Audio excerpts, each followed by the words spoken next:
What happens when the invisible overweight waitress at New York's most elite restaurant accidentally intercepts a deadly misunderstanding between a ruthless mob boss and his terrifying Sicilian father?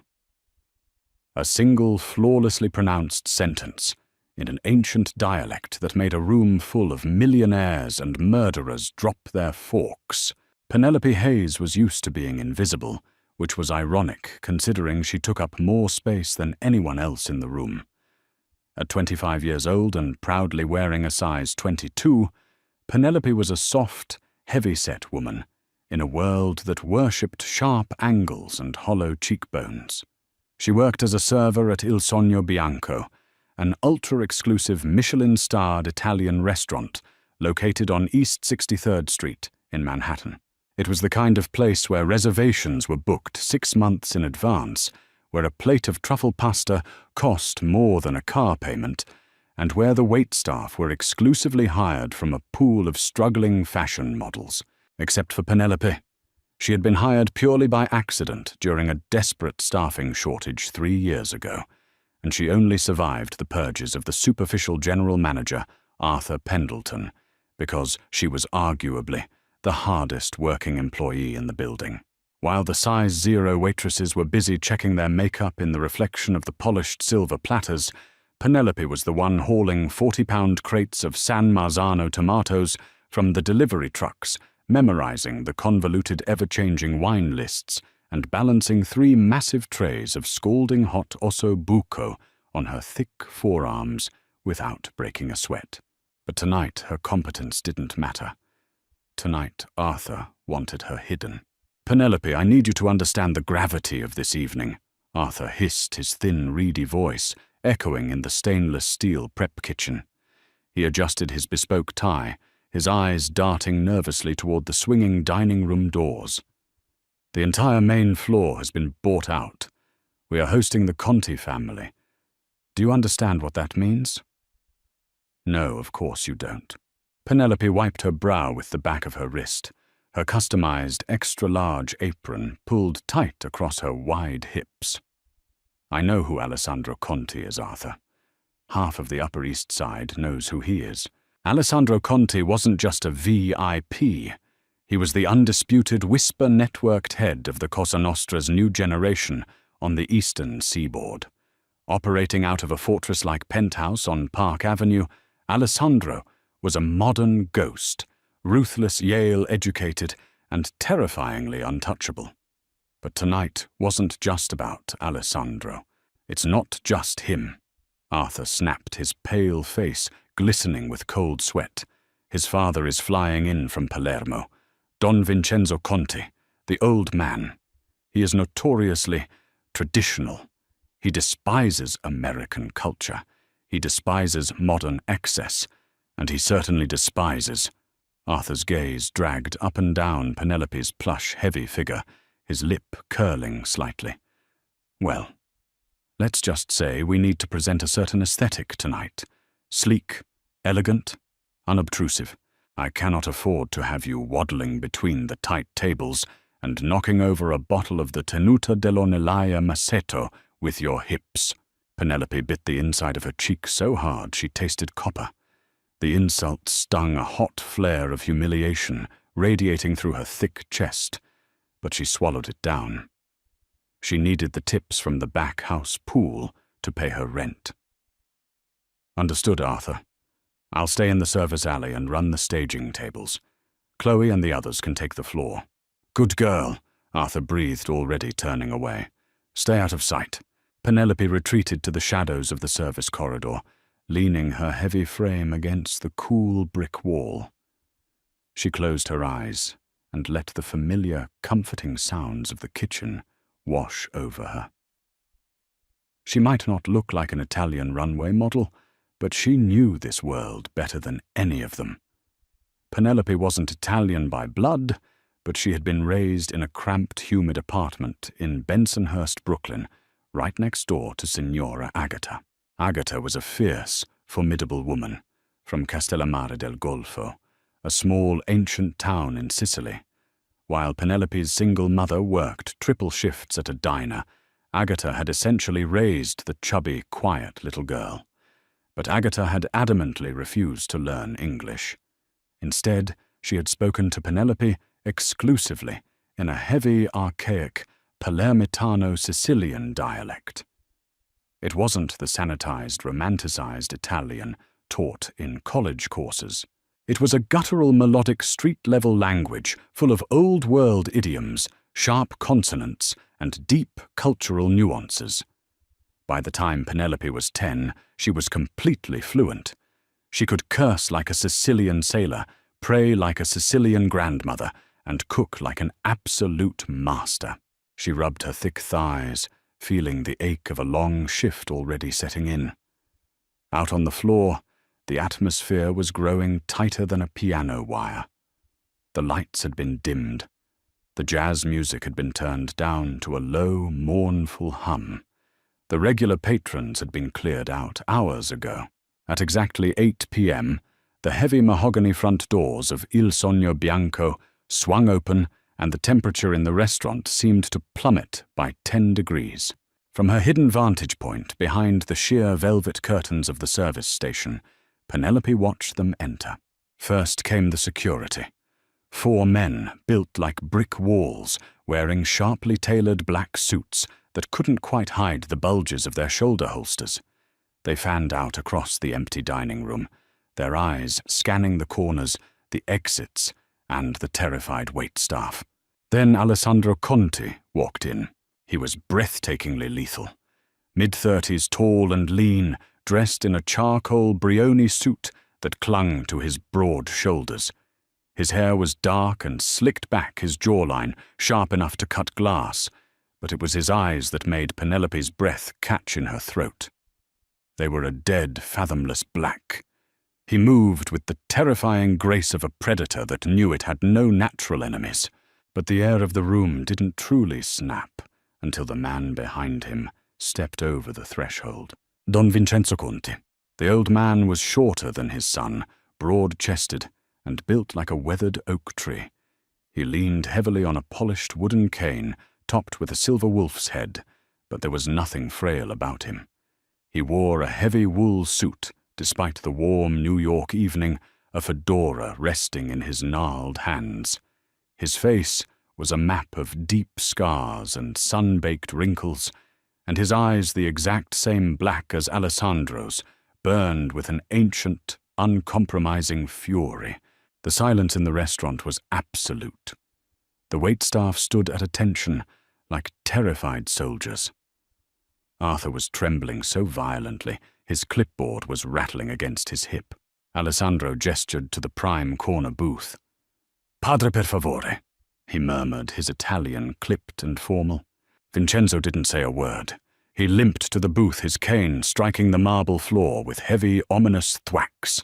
He sat down, waving away the trembling hands of Chloe, the size 0 waitress, who was attempting to drape a linen napkin across his lap. "Non toccarmi," Vincenzo growled. "Do not touch me." Chloe gasped, stepping back so fast she nearly tripped over her own heels. Penelope winced from the shadows. This was going to be a disaster. The dinner began, and it was a masterclass in slow-motion agony. Penelope watched as Alessandro attempted to broker what looked like a high-stakes peace treaty with his father. Between them sat an older, nervous-looking man in a cheap suit, a translator. It became immediately apparent that Vincenzo refused to speak English, and he also refused to speak standard Italian. He was speaking entirely in thick, rapid-fire, localized Sicilian dialect. The translator was sweating profusely, dabbing his forehead with a handkerchief. He was missing the nuances. Penelope could hear it from 20 feet away. Vincenzo was speaking in metaphors utilizing old Castellammarese idioms that the translator was butchering into literal, nonsensical English. Alessandro was growing visibly irritated. He rubbed the bridge of his nose, the heavy gold of his Patek Philippe watch, catching the dim light. "Tell him," Alessandro snapped at the translator, "that the territory in the Bronx is secure. We don't need to send a message to the Russians. It's handled." The translator turned to Vincenzo, and stammered out the translation in broken formal Italian. Vincenzo's eyes narrowed. His gnarled hands gripped the silver wolf's head of his cane. He leaned forward, ignoring the translator entirely, and locked eyes with his son. Suddenly Vincenzo erupted. His voice boomed through the silent restaurant, a harsh, guttural roar of pure Sicilian rage. He slammed his fist onto the table, making the crystal wine glasses rattle. The bodyguards in the room instantly stiffened their hands, hovering inches from their lapels. "You bring me to this plastic box," Vincenzo roared in his native tongue, the dialect rolling off his tongue like thunder. "You feed me grass and water, surrounded by these walking skeletons who shake like wet dogs. You surround yourself with fools who cannot even speak the mother tongue, and you tell me you have the wolves under control. You are a boy playing in the mud. Alessandro, you have forgotten the blood of the island." The translator whimpered. Alessandro leaned forward, his face a mask of cold fury. "What did he say?" Alessandro demanded, his voice dropping to a terrifying, deadly whisper. "Translate it, exactly." The translator stammered, his face pale. He says you are a boy, and that the restaurant is bad." It was the wrong thing to say. It was a pathetic, watered-down summary of a deeply poetic, deeply insulting reprimand. Vincenzo knew the translator had failed. The old man scoffed in disgust, grabbing his cane. He began to push himself up from the table. Penelope knew exactly what this meant. If Vincenzo walked out of this restaurant, it wasn't just a ruined dinner. It was a declaration of war. It was a father disowning his son's empire. The tension in the room was so thick, it was suffocating. Arthur was hyperventilating in the corner. Chloe was silently crying. The bodyguards were tensing for violence. Penelope didn't think. If she had thought about it, the sheer terror of the situation would have kept her glued to the brick wall.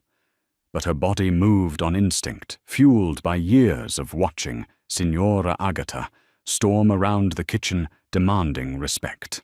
She pushed her way through the velvet curtains. Her heavy black shoes clicked against the marble floor. She didn't try to shrink herself. She didn't try to hide her wide hips or her thick arms. She walked with the solid, grounded weight of a woman who knew exactly how to take up space. As she approached the table, Arthur's eyes widened in absolute horror.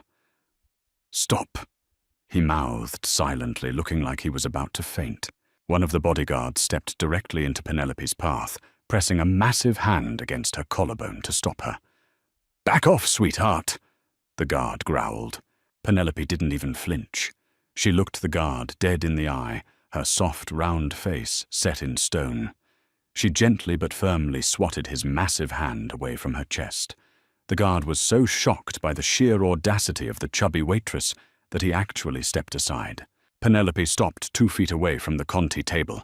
Alessandro's head snapped toward her, his black eyes slicing into her like knives. Vincenzo, halfway out of his seat, paused, staring down his nose at the large woman in the stained apron who had dared to interrupt them. The entire restaurant held its breath. You could have heard a pin drop. Penelope squared her shoulders, folded her hands over her large stomach, looked directly into the terrifying eyes of Don Vincenzo, and opened her mouth. "Con rispetto, Don Vincenzo." Penelope began her voice, carrying a rich, resonant timbre that cut through the tension like a warm knife through butter. She didn't speak in standard Italian. She bypassed it entirely. She dropped her voice into the exact rhythmic, guttural Palermitano dialect that had echoed through the halls of her childhood. "The wolves in the north may be loud," Penelope said, in flawless ancient Sicilian, utilizing the exact idiom he had just used. "But a wise shepherd knows that the loudest wolves are the ones starving in the winter. Your son has built a high wall. The meat on this table is cooked with the fire of the old country, even if the plates look new. Sit down, Patre. Do not let the cold air in to spite the warmth of the house." For 3 excruciating seconds, nobody breathed. The translator stared at Penelope with his jaw literally hanging open. Arthur looked like he was having a coronary event behind the bar. Alessandro Conti froze. His dark, deadly eyes slowly dragged away from his father and locked onto Penelope. He looked at her soft, full face, her messy bun, her wide waist, and the absolute lack of fear in her posture. A strange, dangerous spark ignited in his pitch-black eyes. Vincenzo Conti stood perfectly still. The old mob boss stared at the large, unapologetic American woman who had just scolded him using the dialect of his great-grandfather. He looked at her thick, capable hands. He looked at the quiet fire in her eyes. Slowly the tension drained from Vincenzo's shoulders. The deep wrinkles around his eyes crinkled. A low, rumbling chuckle started deep in Vincenzo's chest building, until the terrifying Mafia Don was throwing his head back and laughing a loud, booming sound that echoed off the crystal chandeliers. "Minchia!" Vincenzo roared affectionately, slamming his cane onto the floor. He pointed a thick, rings-covered finger at Penelope. "A woman who eats, a woman who speaks. Finally, my son, you show me someone in this city who actually has some blood in her veins." Vincenzo sank back into his booth, leaning heavily against the leather, a massive grin splitting his scarred face. He waved his hand at the trembling translator. "Get this useless piece of paper out of my sight," Vincenzo commanded in dialect. "The girl translates tonight, and she brings the wine. I will not be served by another skeleton." Alessandro gestured lazily with 2 fingers. Within seconds, the bodyguards had grabbed the terrified translator by the arm and escorted him out of the restaurant. Alessandro leaned back in his seat, his gaze returning to Penelope. It wasn't the dismissive, disgusted look Arthur gave her. It was a look of intense, consuming calculation. He looked at her heavy curves like he was seeing something priceless that had been hidden in plain sight. "Well," Alessandro murmured, his voice, a deep, velvety baritone that sent a sudden, unwanted shiver down Penelope's thick spine. "It seems my father has made a request." He tilted his head, his dark eyes tracing the flush of pink that was rising in Penelope's chubby cheeks. "What is your name, sweetheart?" "Penelope," she said, her voice steady, refusing to let him see how fast her heart was hammering against her ribs. "Penelope." Alessandro tasted the name, a slow, dangerous smirk curling the corner of his mouth. "Pull up a chair, Penelope. You're having dinner with us." Penelope sat. She didn't perch nervously on the edge of the plush leather booth like the other waitresses would have. She settled her heavy hips deeply into the seat, letting her weight ground her. Across from her, Alessandro Conti watched her every move, his dark eyes tracking the slide of her thick thighs and the confident set of her broad shoulders. It was an intense, unblinking stare that made her skin run hot, but she refused to look away. "Eat," Don Vincenzo commanded, snapping his fingers at the kitchen doors. Within minutes, the terrified kitchen staff, led by a pale, trembling Arthur, wheeled out a feast that defied Il Sogno Bianco's usual minimalist aesthetic. There were massive, steaming platters of pappardelle al cinghiale, thick cuts of bistecca alla fiorentina, dripping with rosemary butter and roasted marrow bones. Vincenzo bypassed the delicate $500 bottles of Pinot Noir Arthur had selected, instead demanding Penelope choose the wine. She immediately ordered 3 bottles of Tenuta San Guido Sassicaia 2016, a bold, heavy Super Tuscan that could punch through the rich fat of the meal. As they ate, the real meeting began. Penelope found herself acting as the bridge between 2 generations of ruthless power. She translated Alessandro's cold, calculated business metrics into the poetic, honor-bound dialect Vincenzo required. She spoke of the ports in Red Hook, the shipment delays caused by the longshoremen unions, and the brewing tension with the Russo family specifically a brutal Brooklyn underboss named Jimmy Blue Eyes. Russo, a real-life terror who had been encroaching on Conti territory near the Gowanus Canal. Through it all, Penelope didn't just translate. She ate. She didn't pick at her food. She dragged thick cuts of crusty bread through the bone marrow, relishing the rich flavors, washing it down with generous swallows of the heavy red wine. Alessandro was mesmerized. He had spent his entire adult life surrounded by women who treated food like poison, fragile socialites, who starved themselves to fit into sample sizes, hollowed out, and constantly anxious. But Penelope was lush. She was a woman of undeniable substance, utterly unapologetic about her size, her appetite, or her intelligence. Every time she laughed at one of Vincenzo's dark jokes, her soft, generous breasts pressed against the bodice of her uniform, and Alessandro's gaze darkened with naked, predatory hunger. "You have a good head on your shoulders, Piccola," Vincenzo said, wiping his mouth with a linen napkin. "You understand the old ways, not like these modern fools who think power is a spreadsheet. Power is blood. Power is territory. Power is also knowing when the wind shifts, Don Vincenzo," Penelope replied smoothly in Sicilian, meeting his gaze. "A strong tree bends in a hurricane, a rigid one snaps." Vincenzo's eyes widened, and then he slammed his hand on the table in pure delight. "Alessandro," he barked in standard Italian, looking at his son, "if you do not marry this woman, I will adopt her and give her your seat at the table." Alessandro leaned closer to Penelope, his voice dropping to a low, intimate rumble that vibrated right through her chest. "I have no intention of letting her go anywhere, Padre." Before Penelope could process the sheer gravity of that statement, the heavy oak front doors of the restaurant exploded. The sound was deafening, a concussive blast of shattering glass and splintering wood that blew the massive doors completely off their hinges. The serene jazz music playing over the speakers was instantly drowned out by the harsh, mechanical roar of automatic gunfire. "Get down!" Alessandro roared, overturning the massive oak table with a violent heave, sending crystal wine glasses and plates of steak crashing to the marble floor. The room erupted into absolute chaos. Penelope hit the floor hard, the breath knocking out of her lungs. Above her, the Conti bodyguards had already drawn their weapons, returning fire toward the entrance. Through the smoke and flying plaster, Penelope saw the attackers, 5 men wearing heavy tactical gear, their faces covered with ski masks. Jimmy Russo's men. They had tracked Vincenzo from the airport. Arthur screamed from the bar, diving behind the espresso machine. Chloe and the other waitstaff were paralyzed, shrieking in terror, as bullets shredded the expensive Italian upholstery and shattered the crystal chandeliers, sending showers of glass raining down on them. "Padre!" Alessandro yelled, firing his Sig Sauer blindly over the edge of the overturned table.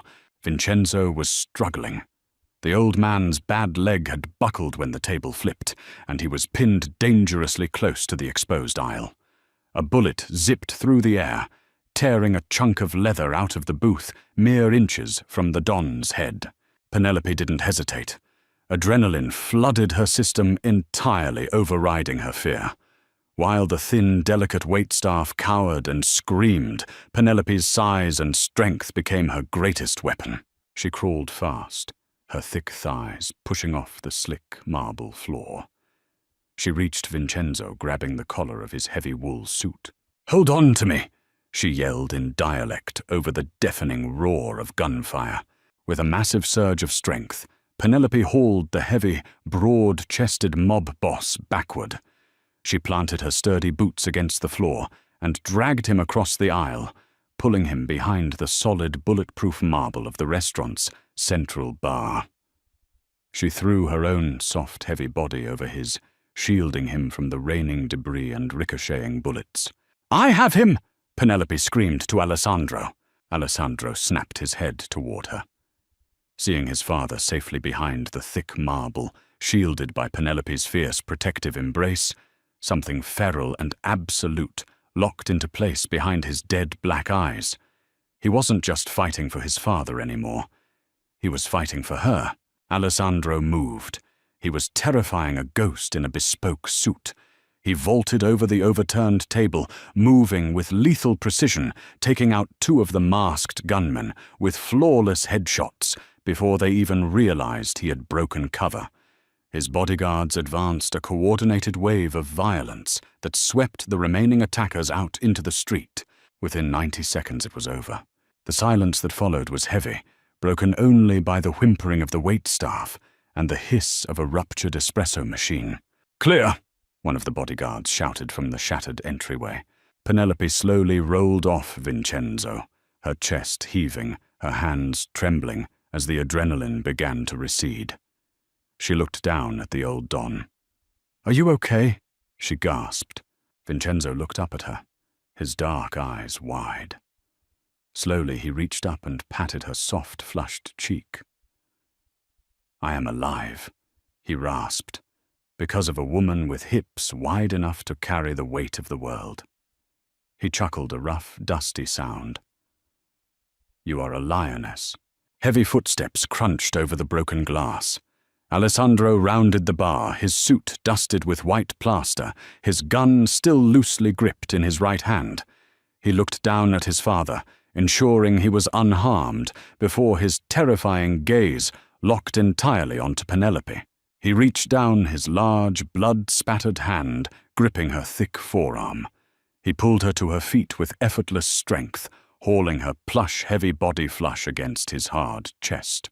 "You're bleeding," Alessandro murmured, his voice tight. He reached up his thumb, gently swiping a small cut on her cheekbone caused by flying glass. His touch was shockingly tender, completely at odds with the violence surrounding them. "It's just a scratch," Penelope breathed, looking up into his fathomless black eyes. She could feel the rapid, heavy thud of his heart against her breasts. Mr. Conti, Arthur Pendleton, crawled out from beneath the far end of the bar. His designer suit ruined his hair, a frantic mess. He looked at the shattered restaurant, the blood on the floor, and the dead men in the entryway. "My restaurant," Arthur wailed, clutching his head. "The police! The insurance! You people are animals! And you—" Arthur pointed a shaking, accusatory finger at Penelope. "You're fired. I told you to stay out of sight, you stupid fat cow. You brought them over here." The air in the room instantly dropped below freezing. Alessandro slowly turned his head to look at Arthur. He didn't yell. He didn't raise his weapon. He simply stared at the general manager with a look of such absolute predatory malice that Arthur immediately stopped speaking, the blood draining completely from his face. "What did you call her?" Alessandro asked, his voice a soft, silken whisper that carried across the ruined dining room. Arthur swallowed hard, backing up against the wall. I just meant—" Alessandro released Penelope, taking 2 slow, deliberate steps toward Arthur. "This restaurant is currently valued at $4.2 million, Alessandro stated coldly. "As of this exact second, I am buying it for 5. My lawyers will send the paperwork to your widow if you ever speak to my woman like that again. Get out of my sight." Arthur didn't need to be told twice. He scrambled over the broken glass and sprinted out the back kitchen doors, leaving his clipboard and his dignity behind. Alessandro turned back to Penelope. The room was a disaster zone, but he looked at her as if they were the only 2 people on Earth. He stepped into her space, his hands coming to rest on her wide hips, his long fingers gripping her soft curves possessively. "My father is returning to Sicily tomorrow," Alessandro said, his voice dropping an octave, meant only for her ears. "He is leaving the eastern seaboard entirely in my control. He gave me his blessing, not because of my ledgers or my soldiers." Alessandro leaned down, his lips brushing against the shell of her ear, sending a hot thrill straight down Penelope's spine. "He gave it to me because he saw the woman standing beside me." Penelope's breath hitched.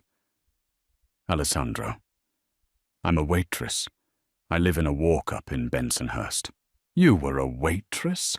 Alessandro corrected, pulling her heavy body flush against his, letting her feel the undeniable physical evidence of his desire. Now you own this restaurant, and tomorrow I'm moving you into the penthouse. You're done hiding in the shadows, Penelope.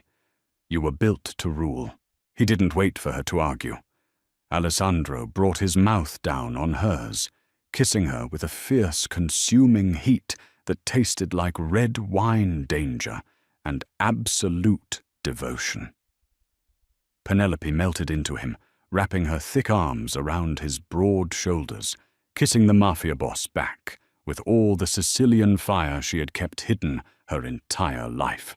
From the floor behind them, Don Vincenzo Conti leaned against the bar, watching the two of them with a satisfied grin. He raised a miraculously unbroken glass of Sassicaia toward the ceiling. "Salute," the old man whispered.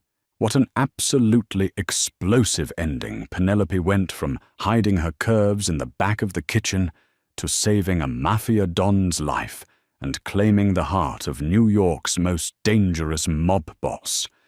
If you loved seeing a fierce, curvy heroine get the respect, power, and passionate romance she deserves, make sure you hit that like button, share this incredible story with your friends, and don't forget to subscribe for more thrilling, pulse-pounding romance dramas.